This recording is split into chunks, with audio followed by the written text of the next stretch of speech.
ದಾವಣಗೆರೆ ಜಿಲ್ಲೆಯ ಜಗಳೂರು ಪಟ್ಟಣದ ತಾಲೂಕು ಕಚೇರಿಯ ಮುಂಭಾಗ ಚರಂಡಿ ನಿರ್ಮಾಣ ಕಾಮಗಾರಿ ಹಿನ್ನೆಲೆ ಸಿಡಿಮದ್ದು ಸ್ಫೋಟ ಸಂಭವಿಸಿದ ಪರಿಣಾಮ ಜನರಲ್ಲಿ ಆತಂಕ ಮೂಡಿಸಿದ ಘಟನೆ ಶನಿವಾರ ರಾತ್ರಿ ಸಂಭವಿಸಿದೆ.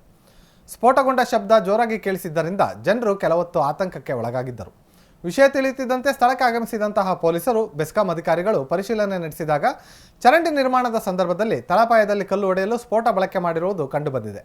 ಸ್ಫೋಟದಿಂದಾಗಿ ದೇವೇಗೌಡ ಬಡಾವಣೆ, ಕೃಷ್ಣ ಬಡಾವಣೆ, ರಂಗನಾಥ್ ಬಡಾವಣೆ, ಹೌಸಿಂಗ್ ಬೋರ್ಡ್ ಕಾಲೋನಿಗಳಲ್ಲಿ ಆತಂಕ ಸೃಷ್ಟಿಯಾಗಿಸಿತ್ತು. ಚರಂಡಿಯ ಕಲ್ಲು ಒಡೆಯಲು ಬಳಸಿದ್ದಂತಹ ಸಿಡಿಮದ್ದು ಸ್ಫೋಟಗೊಂಡಿದೆ ಎಂದು ಗೊತ್ತಾದ ಬಳಿಕ ಜನರು ನಿಟ್ಟುಸಿರು ಬಿಟ್ಟಿದ್ದಾರೆ. ಬಳಿಕ ಸ್ಥಳಕ್ಕೆ ಬಾಂಬ್ ನಿಷ್ಕ್ರಿಯ ದಳದ ಸಿಬ್ಬಂದಿಗಳು ಭೇಟಿ ನೀಡಿ ಪರಿಶೀಲನೆ ನಡೆಸಿದ್ದಾರೆ. ಈ ಘಟನೆಗೆ ಕಾರಣರಾದ ಬೆಂಗಳೂರು ಮೂಲದ ಗುತ್ತಿಗೆದಾರನ ವಿರುದ್ಧ ಪೊಲೀಸ್ ಠಾಣೆಯಲ್ಲಿ ಪ್ರಕರಣ ದಾಖಲಾಗಿದೆ.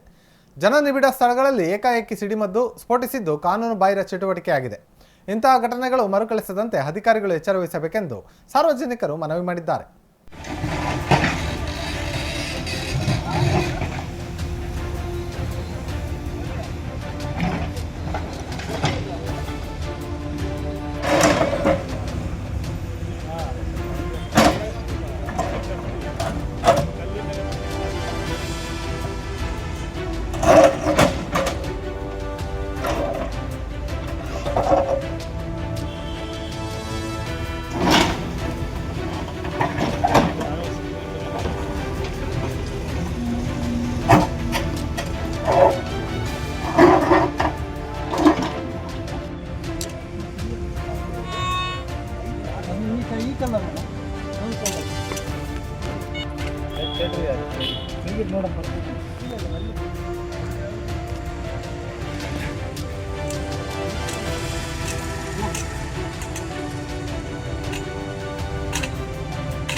ವಿಜಯವಾಣಿ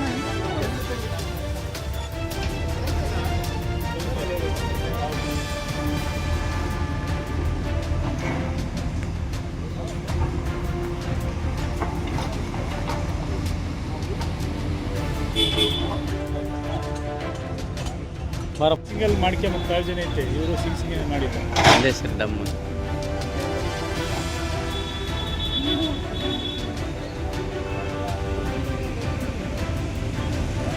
ಇದು ಮಾಡಕ್ಕೆ ಹೋಗ್ಯಾರ. ಭಾಳ ಸರ್ ನಿಂತಿದ್ದಲ್ಲ, ಏನು ಕೆಲಸ ಆಗಿಲ್ಲ.